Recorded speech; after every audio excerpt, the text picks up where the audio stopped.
Otep, cher Kamit, aujourd'hui nous allons parler du retour dans le monde des ancêtres, ou alors tout simplement de la mort, du point de vue du commun des mortels.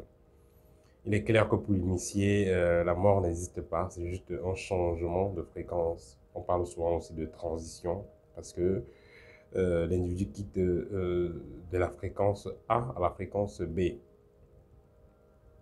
Il est clair que pour celui qui est initié, il sait que, il peut entrer en contact quand il veut avec les êtres qui ont quitté le plan de la matière, avec les êtres qui lui sont chers et qui sont retournés dans le monde spirituel. Il est important de noter que certains vont penser que le paradis va se retrouver de l'autre côté quand vous serez mort, ou l'enfer. Mais pour l'initié, c'est pas ça. L'initié, puisqu'il connaît les lois cosmiques, puisqu'il sait comment s'aligner à les différentes vibrations, il saura donc comment transformer son existence afin de faire de celle-ci un paradis sur Terre. Il y a des gens qui sont sur Terre avec nous, mais qui vivent l'enfer.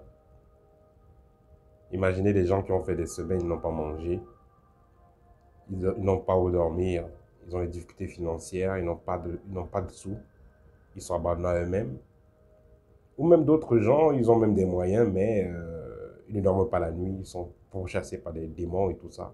Ça, c'est vivre l'enfer sur Terre. Tandis qu'il y a d'autres personnes qui vont vivre bien, ils sont en famille, ils n'en manquent de rien. Ils ont les moyens de déplacement, ils n'ont pas de problème d'argent, ils n'ont pas de problème pour se nourrir et autres. Mais là, ils vivent au paradis. Donc tout se passe sur Terre.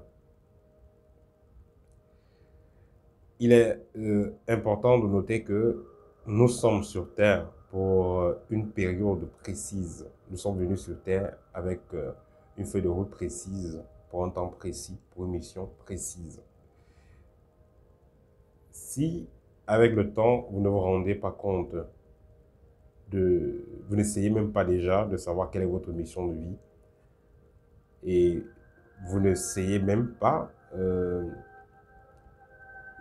vous aligner de façon à ce que cette mission de vie vous paraisse, ou alors pouvoir faire tout simplement ce pourquoi vous êtes sur Terre, alors il arrivera un moment où ce sera trop tard. C'est pourquoi on dit toujours, ce que tu peux faire aujourd'hui, fais-le, car demain il sera trop tard.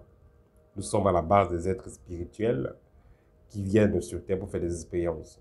Ce qui signifie que la priorité pour nous doit être notre développement spirituel.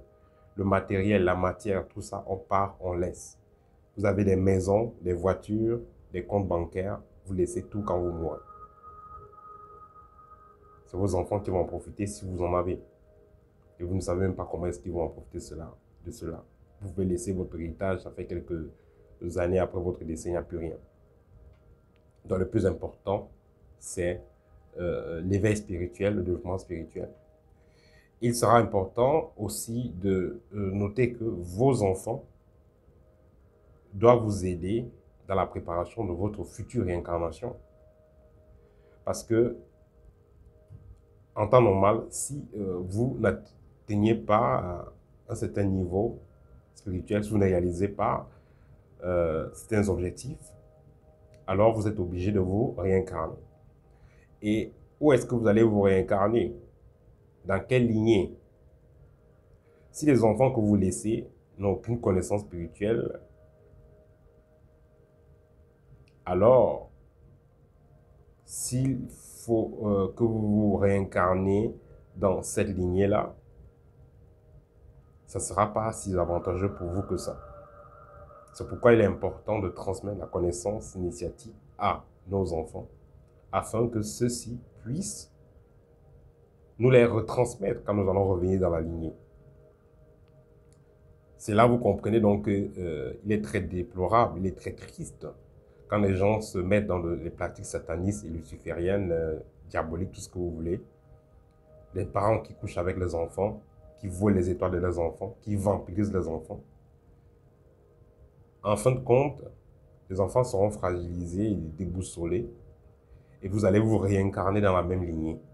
Vous allez voir des gens qui vont naître plus tard avec des handicaps compliqués, des problèmes de santé très compliqués.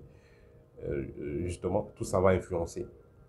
Si vous avez vous avez mis en désordre les énergies de vos propres enfants, avec vos pratiques satanistes, parce que vous aviez pour seul objectif de briller, d'être au sommet, par rapport à votre carrière, que ce soit politique ou je ne sais pas de quoi. Vous avez donc sacrifié les énergies de vos enfants pour atteindre vos objectifs. Tôt ou tard, s'il faut que vous réincarniez, vous allez vous réincarner dans la même lignée que vous avez fragilisée. Vous allez rester dans les mêmes maisons hantées que vous avez créées. Vous allez vous remettre dans la merde dans laquelle, vous allez vous mettre dans la merde dans laquelle vous avez, dans la merde que vous avez créée. C'est pourquoi il est important de noter que les actions que nous faisons aujourd'hui, nos décisions que nous faisons aujourd'hui sur nous et sur nos enfants vont influencer notre prochaine réincarnation. Alors, que faut-il faire quand nous avons un proche qui décède? Je dis toujours, si vous avez un proche qui décède, ne le mettez pas évitez de le mettre à la morgue. Évitez d'appeler des prêtres ou des gens que vous ne maîtrisez pas, qu'on vienne faire des prières sur eux. Parce que tout ça va freiner le processus de transition. Faites les choses de façon simple et naturelle. Et ça va vraiment aider la personne qui retourne dans le village des ancêtres. Il est important de noter que la façon qu'on enterre quelqu'un qui a été assassiné, la façon qu'on enterre quelqu'un qui a fait un accident, c'est pas la même façon qu'on enterre quelqu'un qui est mort de façon naturelle. C'est pourquoi il est important de s'intéresser à nos traditions, afin de savoir comment purifier la personne qui part, ou alors d'avoir le contact d'un initié qui pourra vous aider, vous assister, dans le cas où vous avez un nouveau proche qui retourne dans le village des ancêtres, afin que toutes les choses soient faites dans les règles de l'art.